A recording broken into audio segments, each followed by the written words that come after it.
मैं जाते ही लोगों के ऊपर कुछ लांछन लगाऊंगी और फिर उनके ऊपर चढ़ूंगी और झगड़ा करूंगी। ये मेरा नेचर नहीं है कि मैं वो जाके करूंगी। तामझाम था, चीजें थी, फन चीजें थी, मेरी इंटरेक्शंस थे, मेरे पर्सनालिटी के बाकी जो चीजें थे वो क्लियरली दिख रहा था जो एपिसोड में नहीं डाला था। सी चाहते समबडी जो बहुत चिल्ड आउट रहती है, घर में बहुत चिल्ड आउट रहती है, वो कभी कभी सोती भी रहती है और ग्रुप में बैठने के बावजूद भी वो बात तक नहीं करती है। आप लाइव में उनको ऑब्जर्व करना। रजत जैसा बंदा जो लड़कियों के साथ इजीली फ्रेंडशिप नहीं करता है, वो उसको भाई बहन का रिश्ता उन्होंने ऑलरेडी एस्टैब्लिश कर लिया है, बहुत स्ट्रॉन्ग है रजत सिन्हा। जबकि बाहर से हम सब ने देखा है कि Isha has a point of view and a negative point of view for everybody. लेकिन ईशा बीइंग द सिस्टर जो भाई बहन कर रही थी, वो उसे दो बातें नहीं की स्टेज पे आके उसके बारे में। इन लोगों ने कुछ इम्प्लाइड प्लान ये किया था कि मुस्कान को बचाना चाहिए एविक्शन से। अब मुझे सच में पता चला कि चुगली चाचियां तो थी हैं, ये है ही, वो पूरा टाइम वही करती रहती है।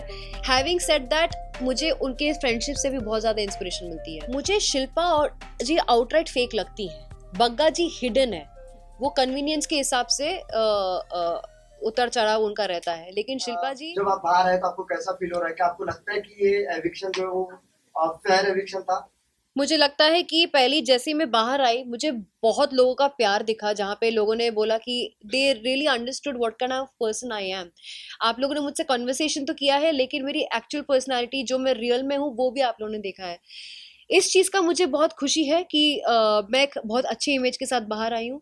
इस चीज़ का मुझे बेहद दुख है कि मैं थर्ड वीक में जो इतने फुल ऑन अपने गेमिंग स्प्री में आ चुकी थी, अपने वाइब पे आ चुकी थी, जहाँ पे मैंने अपनी स्ट्रैटेजीज बनाई थी, मैंने अपने अटैक प्लान्स बनाए थे, मैंने अपने ऑपोजिट ग्रुप के साथ अलायंसेस भी बनाए थे। I was fully playing the game. Task में भी अपना एक बहुत ही अलग रूप मैंने दिखाया था, जो रैशन वाला टास्क था, the ring trick and everything, I did all that. But उसके पहले ही मैं कुछ लोगों से नॉमिनेटेड थी जिन्होंने बहुत ही फेक और स्टूपिड रीजन दिए थे मुझे नॉमिनेट करने के लिए, और मैं नॉमिनेशन से बच इसलिए नहीं पाई क्योंकि ऑलरेडी मेरे सामने 3 स्ट्रॉन्ग कंटेस्टेंट्स थे जो स्टार्टिंग से उनको गेम का फॉर्मेट पता था, मुझे नहीं पता था। I thought it's a personality contest and I did not know that मुझे डे वन से एक अटैकिंग वे में रहना पड़ेगा। वो कर रहे थे, एक्सपेक्ट कर रहे थे पिशाचनी जैसे शो में आपका एक रूप देखने को मिला। हमें लगा कि नायरा फुल्ली सबका फाड़ देगी, बट हमें वो नहीं देखने को मिला।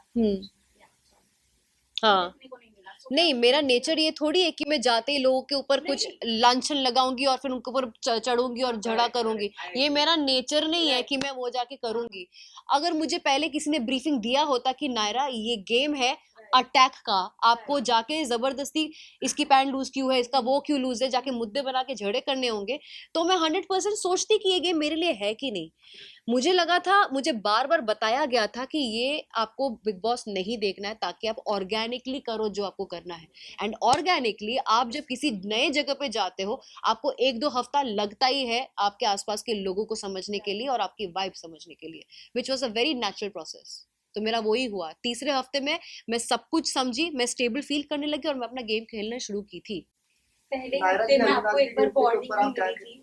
पहले हफ्ते में सलमान खान ने आपके साथ पूरा वीकेंड का वार भी किया था, वार्निंग मिली थी, लेकिन आपको नहीं लगता कहीं ना कहीं आपने लेट कर दिया? तीसरे वीक में आप दिखना स्टार्ट हुई, गेम खेलने में थोड़ी सी मैं वही तो कह रही हूँ ना, मैं गेम को समझी नहीं थी। Being opinionated does not mean I have to scream and give my opinions, right? मेरा तरीका, सपोज मुझे सपोज आपका और मेरा कुछ एक डिसएग्रीमेंट हुआ है, आप चिल्लाओगे, इंसान तब चिल्लाता है या फिर इंसान तब अपना वॉल्यूम हाई करता है जब सामने वाला इंसान आपका सुनना नहीं चाहता।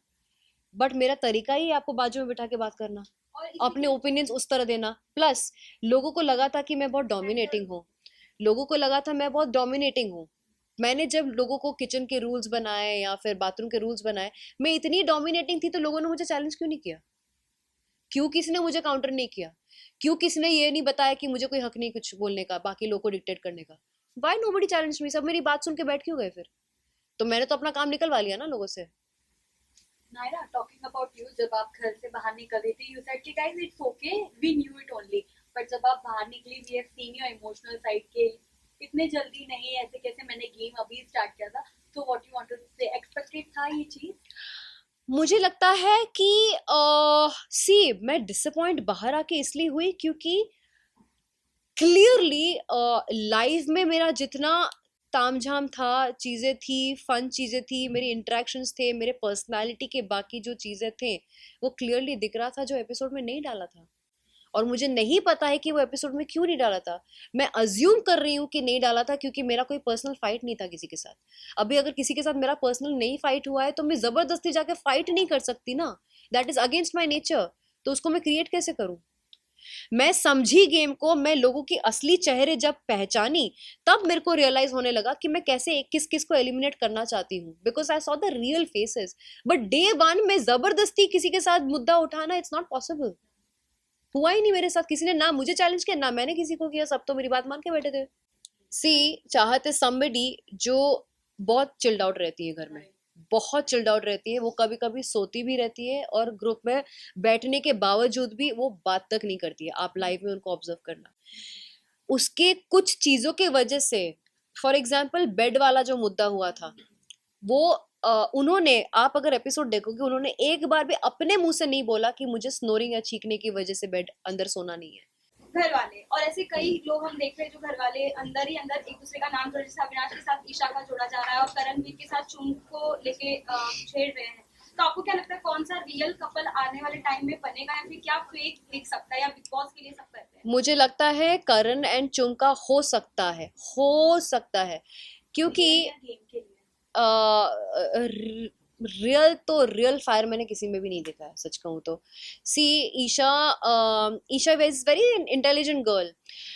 रजत जैसा बंदा जो लड़कियों के साथ इजीली फ्रेंडशिप नहीं करता है, वो उसको भाई भाई बहन का रिश्ता उन्होंने ऑलरेडी एस्टेब्लिश कर लिया, एंड बहुत स्ट्रांग है रजत, बिलीव्स इन हर।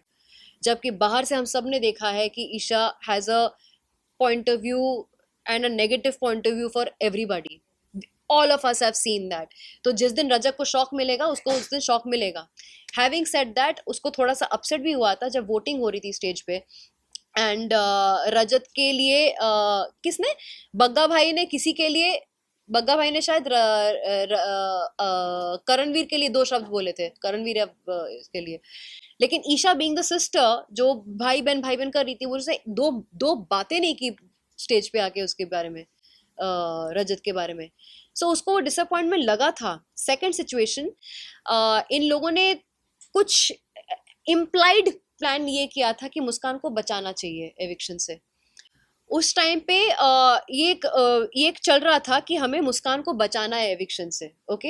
एंड उस वक्त हुआ क्या था कि रजत अपने प्रिंसिपल पे कि नहीं मैं अपना पॉइंट ऑफ व्यू देना चाहता हूँ वर्सेस मुस्कान को बचाना चाहता हूँ, वो फंस गया था और उसने अपना पॉइंट रखा और सारे घर वाले उससे बात करना बंद कर दिए। Why? Because he did not go for saving Muskan. तो मुझे लगता है कि रजत को भी एक पॉइंट के बाद पता चलेगा कि अपना ही गेम खेलना है कि नायरा, कहीं ना कहीं ईशा और एलिस की जो बॉन्डिंग हमें दिखाई जा रही है और आफ्टर उनका फ्रेंड जो उन दोनों को प्रोटेक्ट कर रहा है, कहीं ना कहीं उन्हें पता है कि हमें एक रिलेशन तो बना के रखना है बिग बॉस हाउस में, लव एंगल नहीं बन सकता तो भाई एंगल ही सही। तो आपको क्या लगता है अगर आपका कहीं अच्छा बॉन्डिंग रहता तब तक आप घर में रहती, या फिर उन दोनों को क्या नाम, इन तीनों को क्या नाम देना चाहेंगी? देखो, इनका गैंग को तो मैं सिंड्रेला सिस्टर्स बुलाती थी पहले। अब मुझे सच में पता चला कि चुगली चाचियां तो थी हैं, ये है ही, वो पूरा टाइम वही करती रहती है। हैविंग सेड दैट, मुझे उनके फ्रेंडशिप से भी बहुत ज़्यादा इंस्पिरेशन मिलती है। वो they are very tight with each other.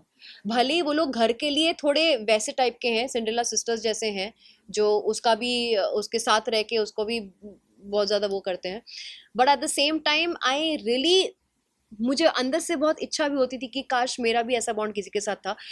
And unfortunately मेरा बॉन्ड ऑलमोस्ट 2 जन के साथ ऐसा बन भी गया था, श्रुतिका और शहजादा के साथ। इट्स जस्ट दैट मेरा जब गेम ही स्टार्ट हुआ तभी के तभी ओवर हो गया। Do you think is the fake contestant of the house?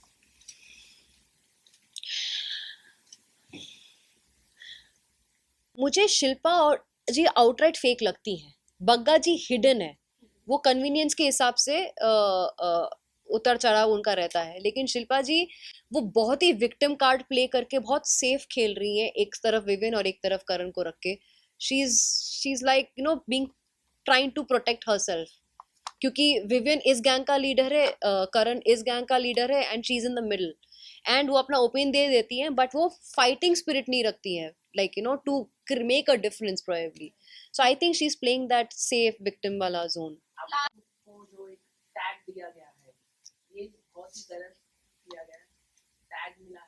लाडला कलर्स घर का का लाडला लाडला। यार घर का लाडला है तो है वो, कलर्स का लाडला, अभी क्या कर सकते हैं। आप ही तो कलर्स की show हाँ कर- लेकिन मैंने सारे के सारे कलर्स शो नहीं किए ना, उसने किया भी है, उसके सारे हिट भी गए हैं और उसको टॉप 2 का पोजीशन भी मिला हुआ है, एक बहुत ही सेफ एंड सिक्योर जोन में है, तो शांति से खेल सकता है वो। ये तो बिग बॉस ने दिया है टॉप 2 का टैग, मतलब इनको, एलिश को और विवियन को, आपके अकॉर्डिंग कौन हो सकता है? मुझे लगता है विवियन के चांसेस बहुत हाई है। And second? सेकंड मेरे हिसाब से मुझे लगता है कि अगर मेरा गेम स्टार्ट होता तो मैंने खुद को अविनाश और विविन के साथ देखा था टॉप 3 में, लेकिन टॉप 5 में देखा जाए तो डेफिनेटली करणवीर और रजत भी आते हैं।